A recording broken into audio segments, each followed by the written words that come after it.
Welcome to FilmtaleUniverse. Join us for captivating film narratives from around the globe. Today, I brought you an intriguing Malayalam investigation film that was recently released. The word investigation itself hints at a story that keeps you hooked without a hint of boredom. When you hear it's a plot never seen or heard before, you know it's bound to be captivating. This film is exactly that. The story begins in a small, minimalistic office where, in broad daylight, the office boss is found dead in the restroom under mysterious circumstances. It's not just any accident, it's a carefully planned murder. The hero of our story starts investigating right on the spot. The office has about 15 employees, any one of whom could be the culprit. As he questions each of them, new twists start unfolding.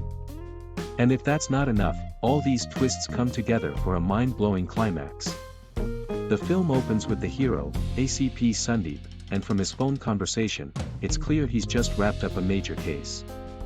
Once he gets involved in a case, he won't rest until it's solved. Just now, he's resting peacefully after finishing a case. Cut to a hectic morning filled with people rushing to work, waking up late, quick showers, skipping breakfast, scrambling to catch buses or getting stuck in traffic, a real mix of characters being shown.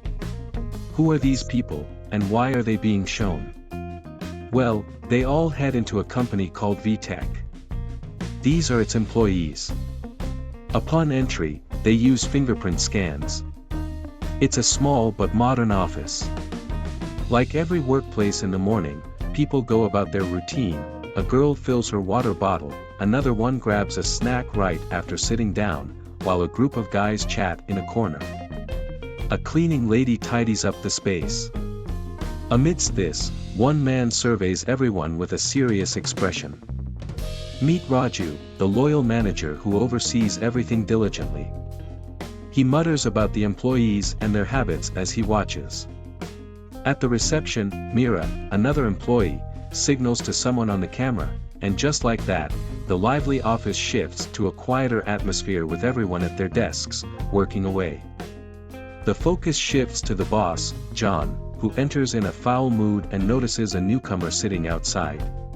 He heads straight to his office, realizing that only one person is missing. He asks where he is, and a woman responds, "Sir, he's running late due to some extra work last night." John's irritation grows as he storms inside, calling Meera over and scolding her furiously. He points at the new designer, asking about him. She explains that he's here for finalizing some design work. John orders Raju to coordinate the task, and the manager informs Meera to handle it. Meera guides the designer to the meeting room. Meanwhile, two young employees, planning to escape the manager's eye, whisper, "Let's go grab some tea," and a girl joins them, saying, "I'm coming too." The trio runs outside hurriedly. Meanwhile, Raju's phone rings. It's Gibson, the second in command, trying to reach John for a while. Raju goes to check on John and realizes he's not at his desk but in the restroom. He stands there hesitating, thinking, why is peace so elusive? He knocks, calling out, "Boss, boss." No response. Raju knocks harder and shouts louder, but still no answer. His anxiety mounts, and soon the whole floor turns to see what's happening. People rush over as the commotion builds, calling out for the boss. They try to open the locked door, but it's impossible. A security guard brings the master key, and when the door finally opens, John's lifeless body is found on the floor, head injured and blood everywhere. News spreads like wildfire, and soon the press and police are involved. ACP Sundeep arrives with the forensic team. The plot thickens when it's revealed John was close to a high-ranking minister, so the case is handed to Sundeep personally. Investigating, he finds the last call was from Gibson. The forensic team reveals John had a breathing problem and had medication for it. He had spilled coffee on his shirt, likely the reason he went to the restroom to clean it. But now, he's dead. The only clue found is a crumpled tissue paper, which catches Sundeep's eye. The door lock shows signs of a struggle. Sundeep calls in a locksmith to inspect the lock, finding no issues. He shares his findings with the senior officer. Sir, he went to clean the coffee spill, locked the door as a habit, and slipped, hitting his head. He must have struggled to get up but couldn't.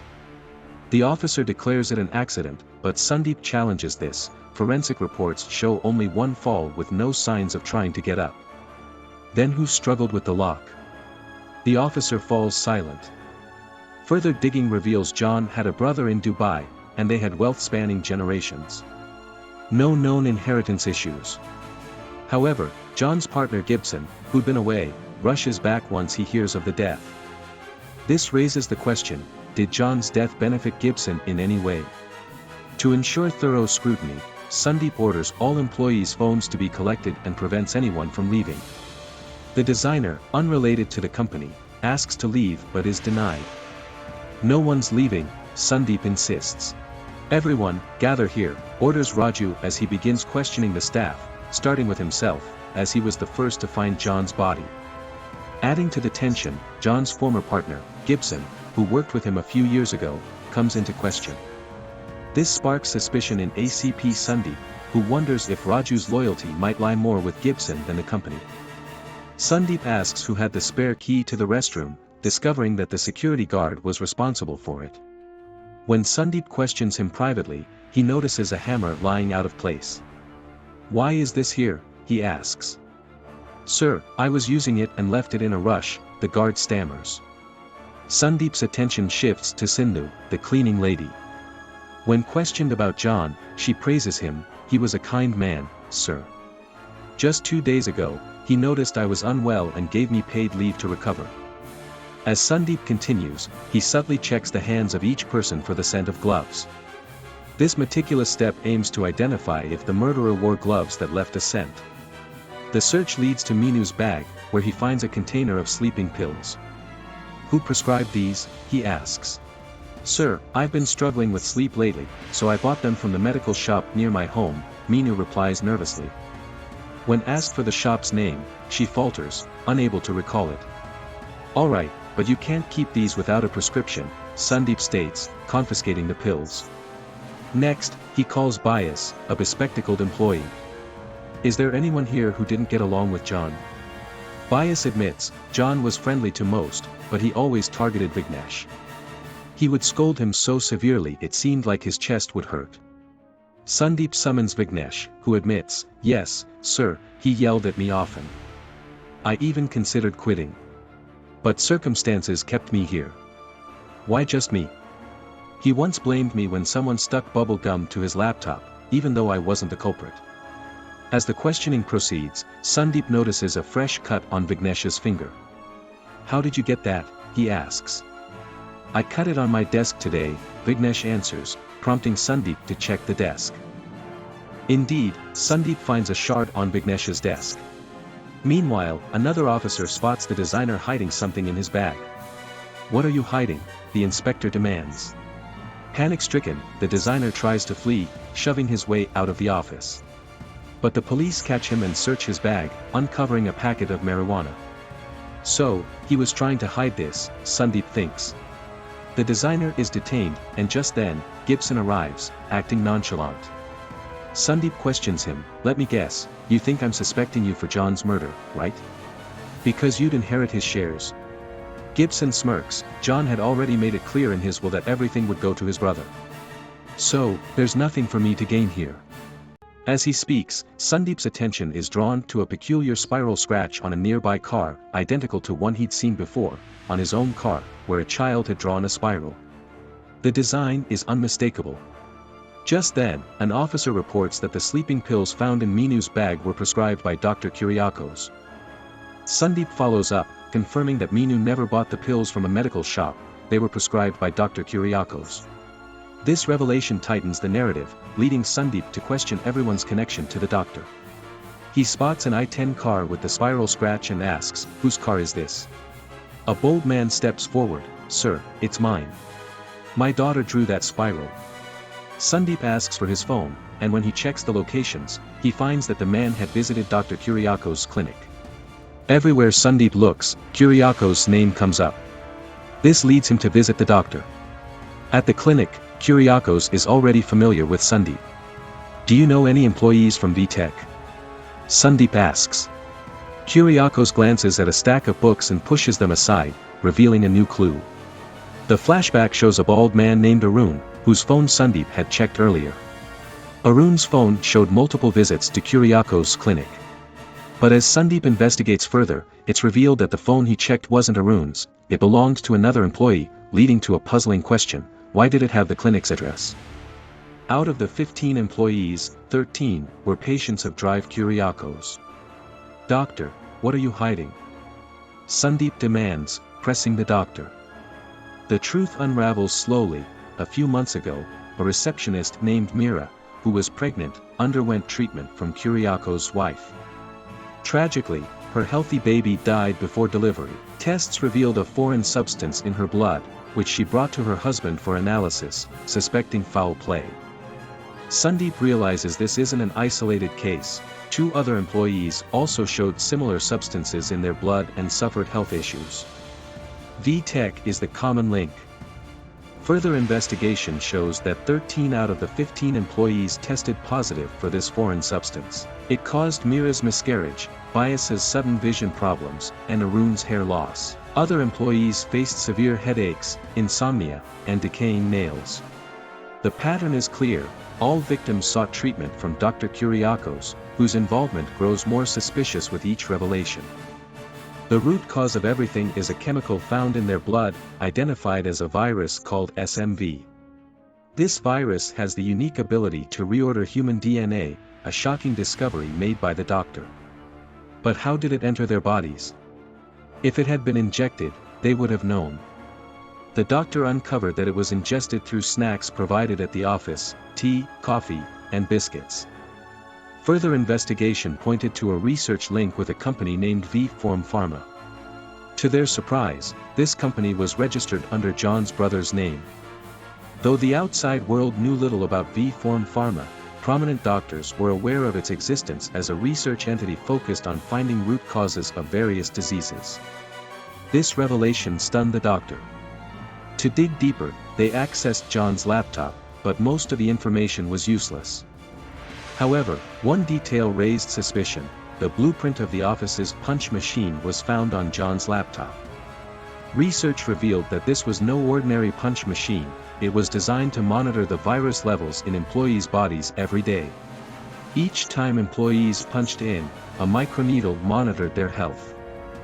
This specialized machine tracked the SMV virus, which was highly dangerous. V-Form Pharma had discovered the virus and tested it on employees without their knowledge, treating them as human lab rats. The shocking truth was that VTech didn't even exist as a legitimate company, it was a front. Employees were paid salaries without raising suspicion, but they were being used to test experimental treatments. This revelation explained why they always seemed idle. John treated them as expendable subjects for vaccine tests. The vaccine was a raw version of the virus, called the red virus, known for severe side effects. The doctor collected as much evidence as possible, but after achieving their desired results, the perpetrators erased all traces, replacing the punch machine, removing CCTV footage, and altering the snack supplies. John's position left him powerless when the truth came out. But the 13 affected employees were furious with him. The doctor tried to persuade them to pursue legal action, saying, "We have evidence, let's take this to court." But the employees' anger was beyond reason. "Think about it," one said, "he has money and power. Nothing will touch him. Look at us, I lost my hair, she lost her baby. We're each living a nightmare." They decided not only to fight for themselves but for anyone else who might suffer from similar experiments. United by rage, the 13 planned their move but didn't share the details with the doctor. After revealing this, the doctor handed over the findings to ACP Sandeep, who returned to the office determined not to let any of the 13 leave until the case was solved. Entering the office, Sandeep observed them with sympathy. One woman hid her bald head under a scarf, Bias had lost his vision, and another employee grieved a lost child. The sight stirred pity in him. Realizing the extent of their suffering, Sandeep sent them home. But even then, his mind wouldn't rest. There's no solid evidence left, he thought, feeling defeated. Whether the 13 would face justice or escape it was secondary, solving the case was his priority. Just as despair set in, Sundeep spotted ants carrying a dead cockroach. This sparked an idea. Only one among the 13 could have done it, he thought. He knew he needed to think from that angle. It couldn't have been a group effort, he reasoned. He opened his laptop and started reviewing the office's CCTV footage. As he watched, a triumphant smile spread across his face. He had figured it out. The footage revealed how the 13 had plotted John's death. They had observed him, learning when he drank coffee, took water breaks, and his routine. Most importantly, they discovered that he couldn't survive without his asthma tablets. The group noticed the air ventilation system connected to the office. They had gathered at one member's house to plan. The watchman and his wife, both affected, were part of this meeting. "Remember the fire drill?" one of them said. "During a fire drill, the building fills with carbon dioxide for 30 seconds to suppress the flames, making oxygen levels drop. If we can trigger this, John's respiratory issues will do the rest," they reasoned. This plan was flawless. John's death would appear natural due to his condition, and the carbon dioxide wouldn't show up in an autopsy. The watchman had replaced a damaged garden pipe and submitted a bill to management as a cover. The old pipe was used to connect to the building's carbon dioxide system. An employee parked a car precisely to avoid suspicion, setting the stage for the plan to unfold. After parking the car, one of the employees uses the blind spot of the CCTV to pretend he's on a phone call while heading toward the restroom's vent. He attaches a balloon to the vent and carefully connects the pipe set up by the watchman. He then returns, acting as though he's simply on a phone call. This was the first phase of the plan. The second phase required Rajiv, the trusted manager, to distract John. To keep John from making phone calls, they scheduled a designer meeting that kept him occupied in his office. One of the 13, Fayez, was also sent to put the manager's phone on silent. Everything went as planned. The housekeeper was trained to ensure John entered the restroom by any means, spilling coffee or creating a reason for him to go there. Arun, another member of the group, devised how to lock the restroom from inside using a piece of paper. Meena, the one who usually arrived first, strategically positioned herself near the water cooler, a CCTV blind spot, and discreetly moved the latch to lock the door before placing a crumpled paper to simulate a normal restroom visit. The plan ensured no one else used the restroom before John. When he went in and closed the door, the paper fell, automatically locking it from the inside. But one question arises: what if he managed to open it in an emergency? They had prepared for this too by inserting a pin from the outside that prevented the lock from turning. After ensuring the door was properly secured, the pin was removed to avoid suspicion. With John now trapped, the next step was to release carbon dioxide. 3 members of the group, under the pretense of having tea, sat in a corner within a CCTV blind spot.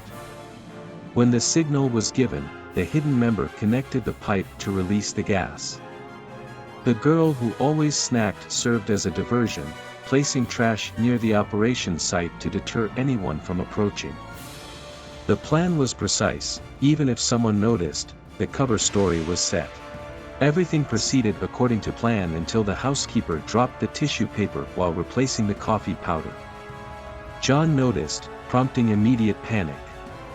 But thinking on her feet, she picked up a fallen pen as a cover, successfully diverting his attention and completing her task. Shortly after, John spilled tea on himself and went to the restroom, where Meena used the water cooler's blind spot to lock the door from outside. As soon as the signal was given, the vacuum started running, masking any noise from John's struggle. The hidden member connected the pipe, releasing carbon dioxide into the restroom. John, panicked and breathless, struggled to open the door but collapsed before he could. The task complete, the hidden member detached the pipe and removed the balloon. Unfortunately, he injured his finger in the process. Despite the injury, he managed to mask the incident by acting as if it had happened during work. Before the police arrived, the pin used on the door lock needed to be retrieved.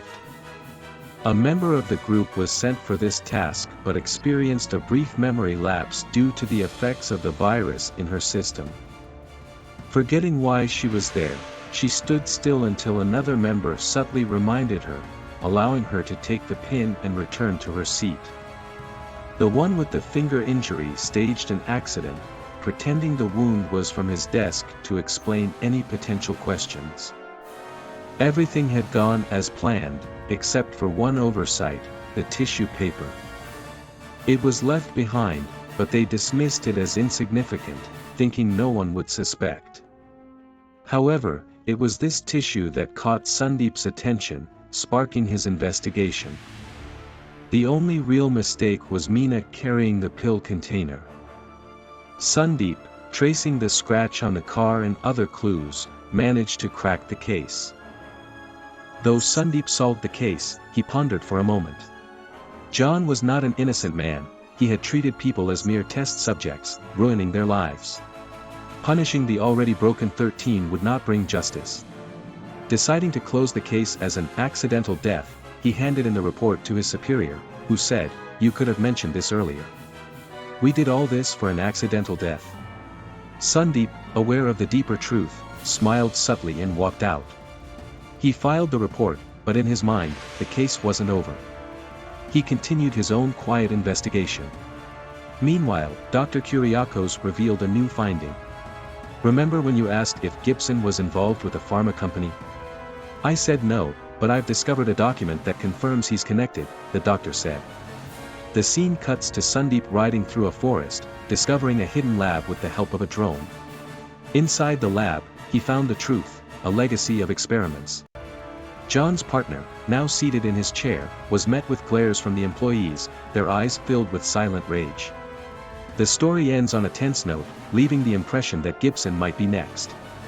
A compelling tale with an extraordinary investigation, unexpected twists, and unique storytelling elements.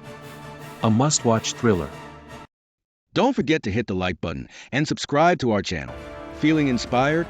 Drop a comment below and let us know what you would do if you were ACP Sandeep. We love hearing from you.